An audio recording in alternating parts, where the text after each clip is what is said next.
you know, what's one of the things I'm going to miss about playing the game of football?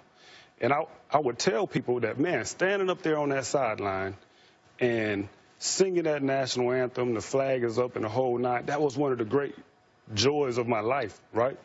And so then what happens is when you have these protests, you start looking at different things. And then you go back and you look at the author of the national anthem, right? This guy, he had slaves.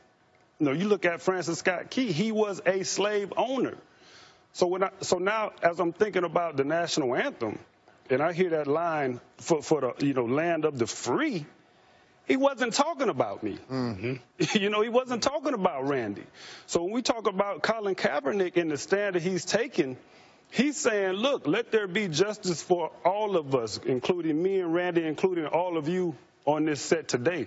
So I actually applaud him for having the gall to stand up when he knew what kind of ridicule he was going to get, when most people would not do it, when he knew the backlash he was going to get. I see every time I turn on the TV, there's a conversation about Colin Kaepernick, and I think he went into it, he thought about it, and he said, you know what, I'm going to do this during the game. And another point Randy made is we talk about him protesting and being disrespectful.